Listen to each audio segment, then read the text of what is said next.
اب جناب جیل میں وہ پہنچ چکے ہیں. یہ آگے چل کے آئے گا کہ 10 سال وہ جیل میں رہے.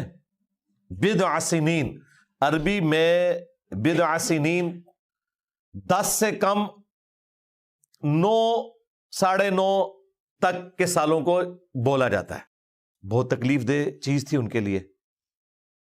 اور وہ جو فلم بنائی ہے ایران والوں نے، ڈرامہ سیریل 45 ایک ساتھ میں، اس میں انہوں نے جیل کے چند ایک دن ہی فلمائے ہیں. یقین کریں وہ تو جیل میں جو کچھ انہوں نے دکھایا ہے وہ دیکھ کے انسان پریشان ہو جاتا ہے کہ جیل کی زندگی کتنی مشکل ہے. حالانکہ حقیقت اس سے بھی زیادہ تلخ تھی. لیکن وہ پیغمبر تھے، اللہ تعالیٰ نے ان کے اخلاق کی برکت سے سب لوگوں کو ان کا گرویدہ وہاں پہ بنا دیا، اور لوگ اپنے مسئلے ان سے ڈسکس کرتے تھے. ظاہر ہے کہ پیغمبر بڑے رقیق القلب ہوتے ہیں، لوگوں کے ساتھ ہمدردی رکھنے والے، لوگوں کا دکھ مٹانے والے.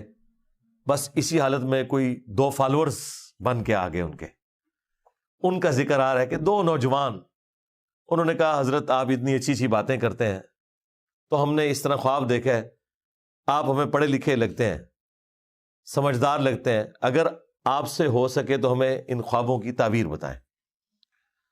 وَدَخَلَ مَعَهُ السِّجْنَ فَتَيَانِ، اور داخل ہوئے آپ کے ساتھ قید خانے میں 2 نوجوان.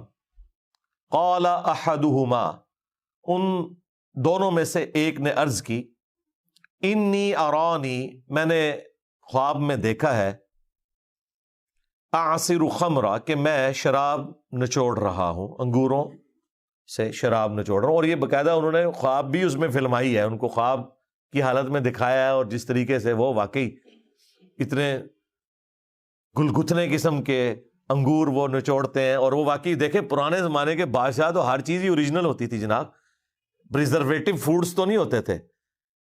انار کے باغ لگے ہوئے ہیں، انگور کے باغ لگے ہوئے ہیں، اور ریئل ٹائم جناب وہاں جا کے سیدھا وہ ہاتھ ڈالتا ہے، جوس نکالتا ہے اور آگے بادشاہ کو پیش کرتا ہے. وقال الاخر، اور دوسرے نے کہا، انی ارانی احمل فوق رأسی خبزا، کہ میں نے دیکھا ہے کہ میں نے اپنے سر کے اوپر اٹھایا ہوا ہے ایک ٹوکرا ایسا جس کے اندر روٹیاں ہیں، تأکل الطیر منہ، جس میں سے پرندے نوچ نوچ کے کھا رہے ہیں. نبئنا بتأویلہ، آپ ہمیں اس کی تعبیر بتا دیجئے.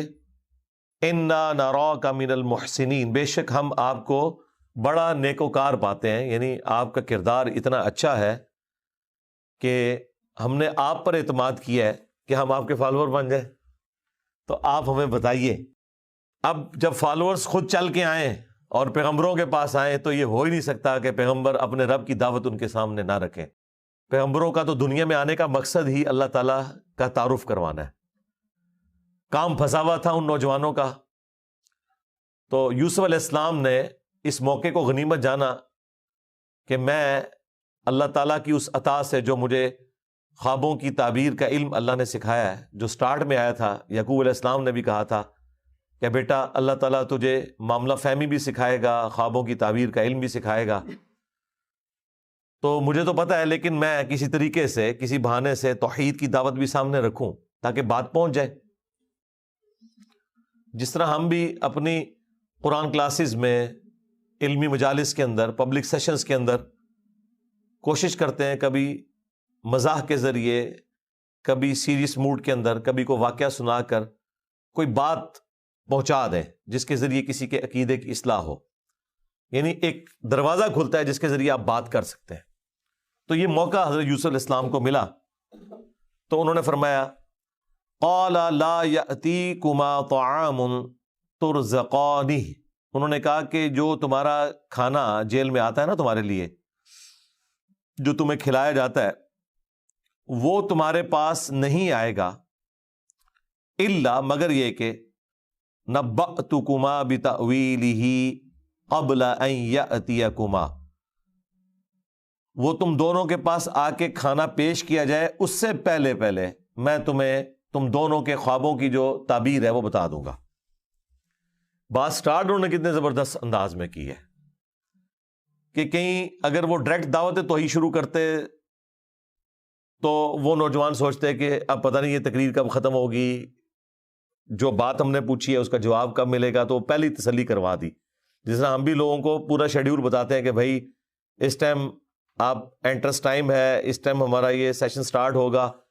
پھر ظاہر ہے لوگوں نے واپس بھی جانا ہوتا ہے، ان کو بتا دیتے ہیں کہ بھائی اس وقت جا کے تصویروں کا وقفہ اور یہ اپروکسیمیٹلی اس وقت آپ فارغ ہو جائیں گے. پھر لوگوں کو صبر آ جاتا ہے کہ یہ نہ ہو کہ مطلب، کیونکہ لوگ تو اجتماعات کے عادی ہیں، وہ 2-2 3-3 دن بھی وہاں رہتے ہیں رائے ونڈ میں، ملتان میں.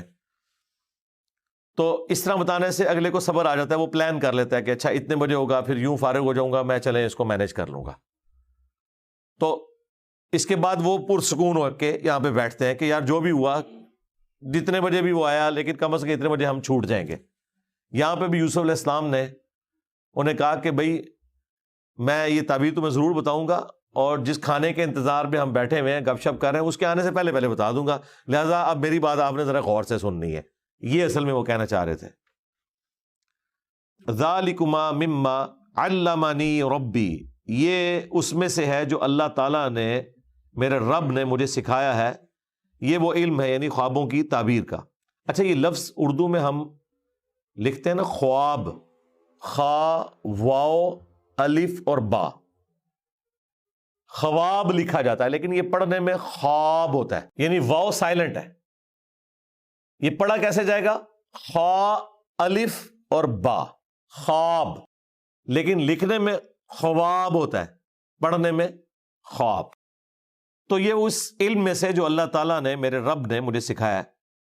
اب وہ دعوت توحید شروع ہو رہی ہے. جی انی ترکت ملت قوم لا یؤمنون باللہ، بے شک دیکھو میں نے تو چھوڑ دیا ہے اس قوم کا دین کہ جو اللہ تبارک و تعالی پر ایمان نہیں رکھتے. اس کا یہ مطلب نہیں کہ پہلے کوئی معاذ اللہ وہ شرک کر رہے تھے، مراد یہ کہ میں اعلان برات کرتا ہوں اپنی قوم کے دین سے جو کہ برائی کے اندر انوالو ہے، شرک کی. وہم بالآخرۃ ہم کافرون، اور آخرت کے معاملے میں بھی وہ کفر کی روش اختیار کیے ہوئے ہیں. اچھا اس سے یہی لگ رہا ہے کہ انہوں نے اس قوم سے مراد وہی مصر کی قوم ہی لی ہے، کیونکہ ظاہر ہے پریکٹیکلی تو اپنی پریویس ہسٹری تو وہ ان کو نہیں بتا رہے تھے کہ میں شام سے چلا، وہاں تو اہل توحید تھے، بنی اسرائیل تھے، لیکن یہاں پہ شرک تھا مصر کی سرزمین کے اندر. تو انہوں نے پریزنٹ اس طرح کیا کہ میں نے تو ایسی قوم کو چھوڑ دیا ہے کہ جو اللہ سے شرک کرتی ہے، آخرت کا انکار کرتی ہے. وَاتَّبَعْتُ مِلَّةَ آبَائِي إِبْرَاهِيمَ وَإِسْحَاقَ وَيَعْقُوبَ، اور میں تو پیروکار بن گیا ہوں اپنے آباء و اجداد کی ملت کا، ابراہیم علیہ السلام، اسحاق علیہ السلام اور یعقوب علیہ السلام. وہی جو بخاری میں حدیث ہے، کریم ابن کریم ابن کریم ابن کریم، یوسف بن یعقوب بن اسحاق بن ابراہیم. اور نبی الاسلام سے پوچھا گیا کہ سب سے بہترین انسان کون ہے؟ تو نبی الاسلام نے فرمایا، یہ بخاری کے الفاظ ہیں کہ یوسف علیہ السلام لوگوں میں سب سے بہترین ہے، کہ جن کا باپ بھی پیغمبر تھا، دادا بھی پیغمبر تھا اور پردادا بھی پیغمبر تھا. یہ بھی بخاری کی حدیث ہے. واقعی کتنا اعلیٰ درجے کا یہ شجر ہے.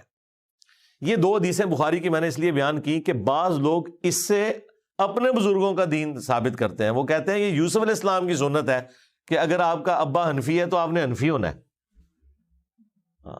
تو اس کا پھر پھکی والا جواب ہے کہ اگر کسی کا ابا قادیانی ہے تو اولاد کو قادیانی ہونا چاہیے؟ نہیں جی، اسے تحقیق کرنی چاہیے. واہ، کیوں؟ اسے کیوں تحقیق کرنی چاہیے؟ تحقیق سب کو کرنی ہوگی.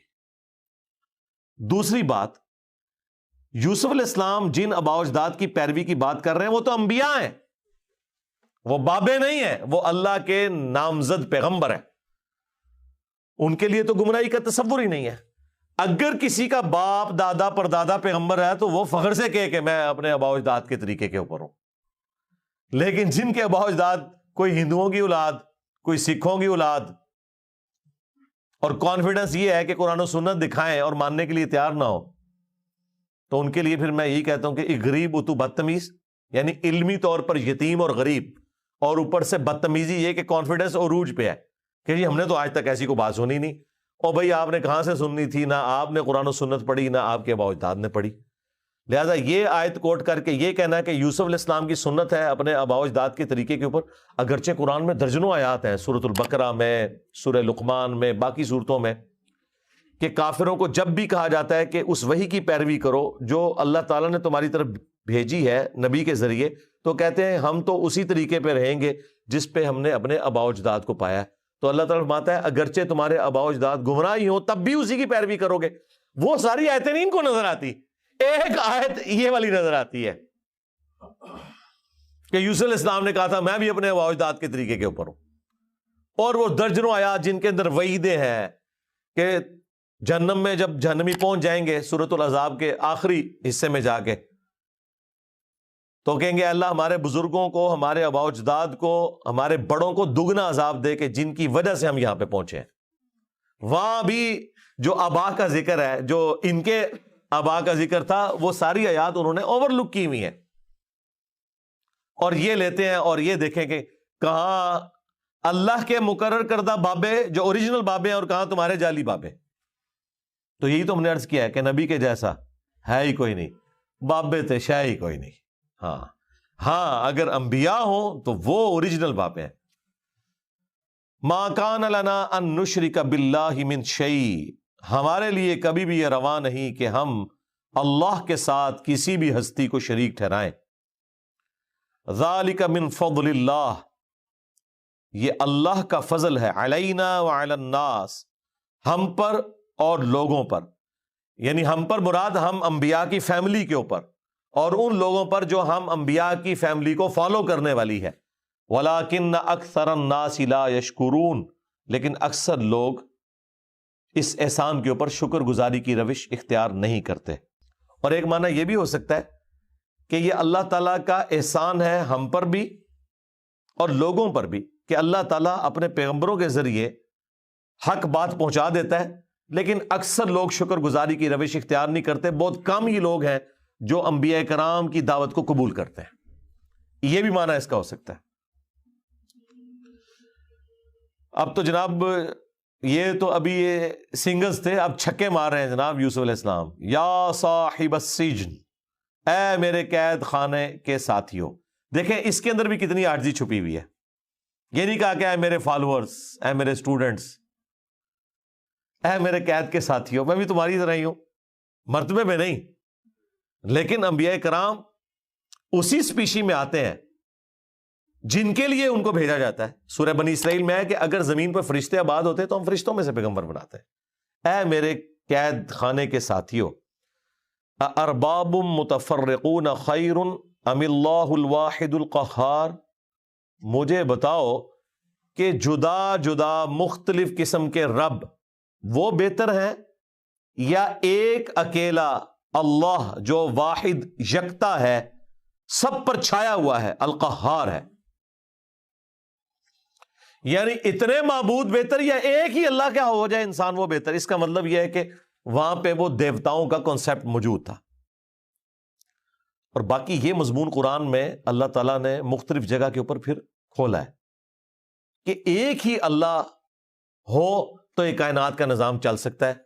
دنیا میں بھی کسی کمپنی کا سی ای او ہیڈ ایک ہی ہوتا ہے، اس کے نیچے اسسٹنٹ ہو سکتے ہیں، لیکن ٹاپ کے اوپر ہمیشہ ایک بندہ ہوتا ہے۔ دنیا کا نظام نہیں چل سکتا، خاندانی نظام ہے نا، ٹاپ پہ اللہ تعالیٰ نے مرد کو رکھا ہے، الرجال قوامون علی النساء، کیونکہ ایک سے زیادہ لیڈرز اگر ہوں گے تو ستیہ ناز ہوگا کسی بھی جماعت کا، کسی بھی ملک کا۔ کوئی ادھر کھینچے گا اپنے فالوورز کو، کوئی ادھر کھینچے گا۔ ہاں یہ تو قرآن میں بھی لکھا ہوا ہے۔ اللہ تعالیٰ سورۃ المومنون میں فرماتا ہے کہ اگر اللہ کے سوا اور الہ بھی ہوتے تو جب جھگڑا ہوتا تو ہر الہ اپنی مخلوق کو لے کے، اپنے فالوورز کو لے کے سائڈ پہ ہو جاتا۔ یہ قرآن کی آیت ہے۔ ہاں پھر سورہ بنی اسرائیل میں آیا کہ اگر اللہ کے سوا اور الہ بھی ہوتے تو ضرور وہ عرش کا راستہ تلاش کرتے تاکہ عرش پہ قبضہ کر کے وہ بڑے خدا بن جائیں۔ اور سورۃ الانبیاء میں آیا کہ اللہ کے ساتھ اگر کوئی اور الہ ہوتا تو زمین و آسمان کا نظام درہم برہم ہو جاتا، کیونکہ یہ تو ہر مسئلے میں ہی قرآن اندازی ہوتی، جھگڑے ہو جاتے۔ یہ تو دو کی شکل میں ہے، 3 4 5 6 زیادہ ہوں تو پھر تو فیکٹوریل پرابلم شروع ہو جائے گا، وہ اتنی کمپلیکس ایکویشن بن جائے گی وہ تو پروبیبلٹی والا مسئلہ بن جائے گا. تو ایسا ہو نہیں سکتا. بتاؤ کیا ایک خدا جو سب پہ چھایا ہوا ہے وہ معبود اچھا, یا متفرق کئی دیوتا؟ اچھا دیکھیں, جو ایک اللہ کا ہو جاتا ہے نا تو اللہ تعالیٰ پھر اسے ایسا سکون عطا کرتا ہے کہ وہ ساری غلامی کی زنجیروں کو توڑ دیتا ہے. جو لوگ توحید میں کامل نہیں, آپ ان کے اندر کمزوری دیکھیں کتنی ہے. کسی دربار کو دیکھیں گے جھک کے گزریں گے, کسی جھنڈے کو دیکھیں گے اسے سلامی دیں گے, ہر ٹائم ڈر لگا رہے گا. ٹھیک ہے جی یہ فلاں جو شہر ہے یہ فلاں بزرگ کے حوالے ہے, لہٰذا اس شہر میں جب جائیں تو پہلے وہاں حاضری دیں. اب اسلام آباد میں بری ماہ مزار ہے, وہ کہتے ہیں جی پہلے ان کے ماں باپ کے مزار پہ جانا ہے, اگر آپ ڈائریکٹ گئے نا تو آپ کا کوئی نقصان ہو جائے گا. اسی طریقے سے سلطان بہو کے مزار, وہ کہتے ہیں پہلے مائی باپ کے مزار کے اوپر جانا ہے. اتنے پھر جب آپ نے کھڑے کیے ہوں گے تو کبھی کسی سے ڈر رہے ہوں گے, کبھی کسی سے ڈر رہے ہوں گے, کبھی کسی سے ڈر رہے ہوں گے. اور جب ایک اللہ کے ہو جائیں گے تو پھر سرکار آپ نے یہ کہنا ہے کہ بابا شاہی کوئی نہیں. سیدھی سی بات ہے, ایک اللہ کے ماننے والے, ایک پیغمبر کے ماننے والے بن جائیں. ما تعبدون من دونه الا اسماء سمیتموها, تم نہیں پوج رہے ہو اللہ کے سوا اور ہستیوں کو مگر یہ کہ وہ چند نام ہے جو رکھ لیے ہیں. انتم و آباؤکم, تم نے اور تمہارے آباء و اجداد نے. ما انزل اللہ بہا من سلطان, اللہ تعالیٰ نے اس کے لیے کوئی سند نازل نہیں کی تھی. یہ تمہارے آباء و اجداد نے اور تم نے چند نام ہیں جو رکھ لیے ہیں جن کو تم پکار رہے ہو, یعنی ان کے پیچھے ہستیاں بھی کوئی نہیں ہے, خالی نام ہی ہے. بعض اوقات تو انبیاء کی شکل میں ہستیاں ہوتی تھیں, فرشتوں کی شکل میں, جس طرح لات, منات, عزا, یہ فرشتوں کے نام انہوں نے فیمیلز نام رکھے ہوئے تھے, اس کی بھی اللہ نے کوئی سند نازل نہیں کی. اور بعض اوقات صرف نام ہی ہوتے تھے. مطلب یہاں پہ بھی آپ دیکھ لیں, کاواں والی سرکار, کتے والی سرکار, بلیوں والی سرکار, ٹھیک ہے, عجیب و غریب قسم کی یعنی نام مشہور ہوئے میں. بعض اوقات اس کے پیچھے کوئی حقیقت ہی نہیں لیکن وہ نام چل رہے ہیں آباء و اجداد سے. یہ وہی چیز ہے, ہم نے تو شروع سے ایسے ہی دیکھا ہوتے ہوئے. اللہ تعالیٰ ہمارا, ہم نے تو اس کی کوئی سند نازل نہیں کی تھی. ان الحکم الا للہ, حکم تو نہیں ہے مگر صرف اللہ کا. اللہ کا آرڈر چلے گا. اگر اللہ پابند کرے گا کسی ہستی کے بارے میں تو ٹھیک ہے, پیروی کریں گے آپ اس کی. ہم پیغمبروں کی پیروی کیوں کرتے ہیں؟ اس لیول پہ کرتے ہیں کہ حیران کن حد تک قرآن کی جو یہ آیت ہے سورہ النساء کی آیت نمبر 80, من یطیع الرسول فقد اطاع اللہ, جس نے رسول کی اطاعت کی اس نے اللہ کی اطاعت کی. یہ کر کے دیکھیں ہمارے اندر کبھی بھی شرک والی بات پیدا ہی نہیں ہوتی, کیونکہ یہ اللہ نے مقرر کیا ہے نا. تو ہمیں کبھی خیال بھی نہیں آتا کہ رسول کی اطاعت کرنے سے اللہ کی اطاعت ہونا اس میں کوئی شرک والا معاملہ ہے. نہیں, وہ اللہ کے ریپرزینٹیٹو ہیں. اس لیے کہ ہمارے پیغمبر نے بھی ہمیں یہی سکھایا ہے کہ رب وہی ہے, مالک وہی ہے, رازق وہی ہے, زندہ کرنا, موت دینا, اچھی یا بری تقدیر کا فیصلہ کرنا یہ اس کے اختیار میں ہے. میں زیادہ سے زیادہ اس کا بندہ ہوں, دعا کر سکتا ہوں, باقی اس کی مرضی.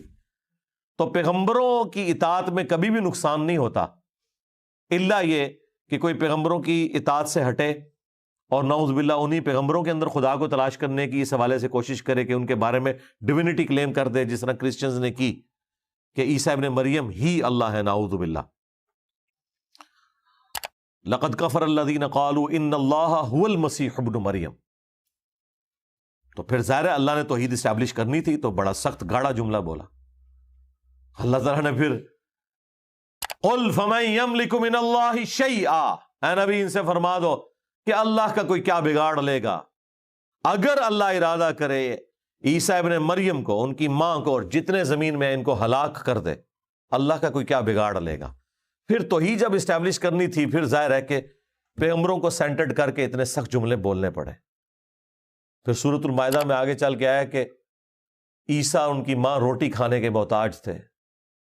ایسوں کو اپنے نقصان اور نفع کا مالک مان رہے ہو جو خود اپنے نفع نقصان کے مالک نہیں ہے مگر جو اللہ ان کے لیے چاہتا ہے. تو پھر اس لیول کے اوپر توحید بیان ہوتی ہے.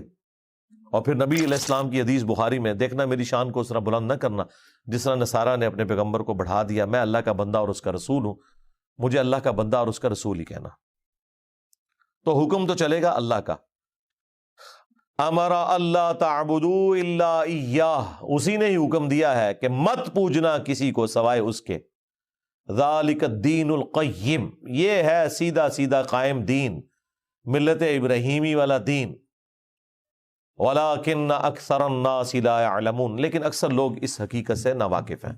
یہ جناب توحید کی بات انہوں نے کر دی، اور پھر اب انہوں نے کہا اب تمہارے سوال کا جواب بھی آتا ہے، جو تم نے کوشچن پوچھا تھا نا، خواب کی تعبیر دونوں نے پوچھی تھی، تو سنو، یا صاحب السجن، اے میرے قید خانہ کے دوستو ساتھیو، اما احدکما فیسقی ربہ خمرہ، تم دونوں میں سے ایک کے خواب کی تعبیر تو یہ ہے کہ عنقریب وہ اپنے رب کو شراب پلائے گا۔ یہاں رب سے مراد اپنا آقا، یعنی کہ وہ مالک۔ سورہ یوسف میں رب کا لفظ مالک کے لیے بھی آیا ہے۔ اس سے پہلے آپ یوسف علیہ السلام کے حوالے سے بھی سن چکے ہیں کہ یوسف علیہ السلام نے جب زلیخا نے انہیں برائی کی طرف بلایا تو انہوں نے اپنے مالک کی تعریف کرتے ہوئے کہا کہ میں اللہ کی پناہ میں آتا ہوں جس برائی کی طرف تو مجھے بلا رہی ہے۔ قال معاذ اللہ انہ ربی احسن مثوایا، بے شک جو میرا رب ہے، میرا مالک ہے، اس نے تو مجھے بڑے حسن سلوک سے رکھا ہے۔ یہاں رب اور مالک سے مراد اس عورت کا خاوند تھا، تو میں اس کے ساتھ خیانت کر دوں کہ اس کی بیوی کے ساتھ کوئی ایسی برائی والا معاملہ کروں؟ تو یہ اس صورت کا اسلوب ہے کہ یہاں رب کا لفظ مالک کے لیے بھی استعمال ہوا ہے۔ وَأَمَّا الْآخَرُ، جبکہ جو دوسرا ہے نا، فَيُسْلَبُ، تو وہ عنقریب سولی دے دیا جائے گا۔ وَتَأْكُلُ الطَّيْرُ مِن رَأْسِهِ، اور پرندے اس کے سر سے نوچ کے کھائیں گے۔ وہ جو اس نے دیکھا تھا نا کہ وہ میرے سر کے اوپر ایک ٹوکرا رکھا ہے جس میں روٹیاں اور پرندے کھا رہے ہیں، تو وہ اسے سولی دیا جائے گا اور وہ اس کے مغز میں سے کھا رہے ہوں گے۔ تو قضی الامر، یہ فیصلہ ہو چکا ہے۔ الذی فیہ تستفتیان، اس معاملے کا جو تم نے مجھ سے دریافت کیا، یہ اٹل فیصلہ ہے، یہ اب بدلنے والا نہیں۔ ظاہر ہے ان کو بھی پتا تھا کہ وہ جو چھوٹنے والا ہے، ایسے دونوں کے لیے یہی فیصلہ تھا کہ یہ عنقریب پھانسی دے دیے جائیں گے، کیونکہ اسرائیلی روایتوں میں ملتا ہے کہ ان دونوں نے مل کے بادشاہ وقت کو زہر دینے کی کوشش کی تھی، لیکن یہ جو تھا جو چھوڑ دیا گیا یہ خانسامہ تھا، اس نے اینڈ ٹائم پہ بادشاہ کو کہا کہ آپ نہ کھائیے، اس کا دل پسیج گیا، لیکن زہر ڈالنے میں تو وہ شامل تھا، تو دونوں کو اس وقت تو جیل میں ڈال دیا گیا۔ بعد میں ثابت ہوا کہ پیچھے ماسٹر مائنڈ وہ تھا، اگرچہ یہ بھی اعلی کار بنا، لیکن چونکہ اس نے بادشاہ کی جان بچا لی لہذا اسے تو معاف کر کے اسی عہدے پہ بحال کر دیا گیا، لیکن جو ماسٹر مائنڈ تھا جس نے زہر دیا تھا اور اس خانسامے سے ڈلوایا تھا، اس کے لیے فیصلہ ہو گیا۔ اب یہ کس دل کے ساتھ یوسف علیہ السلام نے تعبیر سنائی ہوگی؟ آپ کسی بندے کو یہ بتا رہے ہوں کہ ان قریب تیرے ساتھ یہ ہونے والا ہے، تو اس نے تو چیخو پکار وہاں شروع کر دی ہوگی نا، اور وہ انہوں نے فلمائی ہے اس میں۔ تو بہرحال اسے توبہ کا موقع تو مل گیا، قرآن نے تو اس کو ان اٹینڈڈ چھوڑا ہے، لیکن یہ فٹ ان بیٹھتا ہے۔ یوسف علیہ السلام نے کہا کہ کوئی پریشانی کی بات نہیں ہے، تو اللہ پر ایمان لے آیا ہے، یہ گناہ بھی تیرا معاف ہو جائے گا، مرنے کے بعد ہمیشہ کی جنت تیرا مقدر ہے، ٹینشن لینے کی کوئی ضرورت نہیں ہے۔ اور ساتھ یہ پہلے ہی کہہ دیا کہ یہ فیصلہ اب ہو چکا ہے، یہ نہ ہو کہ کوئی کہے کہ حضور تسی دعا کرو، کوئی ٹل جائے معاملہ ایسا، کیونکہ عبد القادر جیلانی تو آئی ہوئی تکلیف کو خواب میں ٹلوا دیتے ہیں، وہ کہتے ہیں نا جی، وہ خواب میں ٹال دیتے ہیں۔ تو اب مجھے بتائیں، انبیاء کرام کا فیصلہ یہ ہے کہ بھئی یہ اللہ کے حضور اب طے پا چکا ہے، اب کچھ نہیں ہو سکتا۔ وقال للذی ظن انہ ناج منہ اذکرنی عند ربک، تو یوسف علیہ السلام نے جس کے بارے میں انہیں یہ یقین تھا، یہاں ظن کا لفظ یقین کے معنوں میں آیا ہے کہ وہ عنقریب نجات پا جائے گا، جس کو انہوں نے کہا تھا کہ تو اپنے رب کو شراب پلائے گا، اس سے انہوں نے کہا کہ تم اپنے رب کے پاس، دیکھیں عند ربی کا، ہاں آقا نہیں کہا، اپنے رب کے پاس میرا ذکر کرنا، یعنی اپنے بادشاہ کے پاس، کیونکہ کچھ دن گزر چکے تھے، یوسف علیہ السلام نے تو دیکھیں یوسف علیہ السلام نے تو سوچا ہی نہیں تھا کہ ان عورتوں سے جو بچنے کے لیے میں نے قید اختیار کی ہے تو یہ 10 سال کے اوپر محیط ہوگی. دیکھیں ذوالفقار علی بھٹو صاحب جب جیل گئے تھے تو پورے کانفیڈنٹ تھے کہ میری بیل ہو جائے گی, چھوٹی عدالت سے نہ ہوئی بڑی سے ہو جائے گی, الٹیمیٹلی پبلک پریشر ہوگا, مجھے کیسے کوئی پھانسی دے سکتا ہے. لیکن وہ دیکھیں پھر کتنا لمبا کام ہوا. یہاں پر بھی یوسف علیہ السلام نے, ان کو یہ تو نہیں پتا تھا کہ بھئی اتنے سالوں کے لیے, ٹھیک ہے کچھ عرصے کے لیے نا, 1 مہینہ 2 مہینے ذرا معاملہ ٹھنڈا ہو جائے. معاملے کو ٹھنڈا کرنے کے لیے 10 سال قید میں, بہت بڑی آزمائش ہے, بہت بڑی آزمائش ہے. تصور سے انسان کانپ اٹھتا ہے یار. تو یہ انہوں نے بالکل ٹھیک کیا. انہوں نے اس کو کہا کہ یار آپ ذرا بادشاہ سے میرا ذکر کریں, یعنی اوپر والی سپریم کورٹ میں, یہ عزیز مصر کی بیوی نے میرے ساتھ کیا, تو بادشاہ کیا اتنا قریبی ہے, تو تجھے موقع ملے تو میرا ذکر کریں کہ اس طرح میرے ساتھ تو انہوں نے زیادتی کی ہے. اس سے یہ پتا چلا کہ ظاہری اسباب اختیار کرنا انبیاء کی سنت ہے, اس میں کوئی شرک نہیں ہو جاتا, ورنہ اس سے بڑھ کر کون سی توحید والا معاملہ تھا. اکثر لوگ توحید کے معاملے میں بڑا غلو کرتے ہیں, وہ کہتے ہیں جی آپ نے مخلوق سے کوئی سفارش کروا لی, کچھ کہہ دیا تو یہ بھی شرک ہو جائے گا, ڈائریکٹ اللہ سے مانگنا چاہیے. بھائی نبی علیہ السلام, بخاری میں آتا ہے کہ جب غزوہ بدر کے قیدی لائے گئے تو نبی علیہ السلام نے کیا فرمایا تھا کہ آج مطعم ہوتا نا اور مجھ سے سفارش کرتا تو میں ساروں کو چھوڑ دیتا بغیر فدیہ لیے, کیونکہ جب میں طائف سے واپس آیا تھا تو مجھے کوئی پناہ نہیں دے رہا تھا اور میرے قتل کے فتوے جاری ہو چکے تھے. تو مطعم جو سردار تھا اس کی گارنٹی میں داخل ہوا تھا, تو نبی علیہ السلام بھی وہ گارنٹی لے کے داخل ہوئے تھے.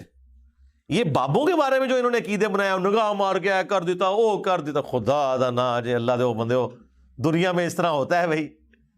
نبی علیہ السلام کی پوری زندگی معاہدوں سے پورا ہے, ٹھیک ہے, قیدیوں کا بھی تبادلہ ہوتا ہے, ٹھیک ہے, کس طرح معاملات آپ لے کے چلے ہیں, اسباب کے ساتھ دنیا کو اللہ تعالیٰ نے جوڑا ہے. تو یہاں بھی یوسف علیہ السلام نے کہا, جس کے بارے میں انہیں یقین تھا نا کہ چھوٹے گا, ان کا کہ یار بادشاہ سے ذکر کرنا, انہوں نے میرے ساتھ یہ کیا کر دیا, مجھے تو جیل میں ڈلوا دیا. اللہ اکبر. فَأَنْسَاهُ الشَّيْطَانُ ذِكْرَ رَبِّهِ, تو شیطان نے بھلا دیا اس شخص کو کہ وہ اپنے رب کے حضور, یعنی کہ اپنے مالک کے حضور یوسف علیہ السلام کی بے گناہی کا ذکر کرتا.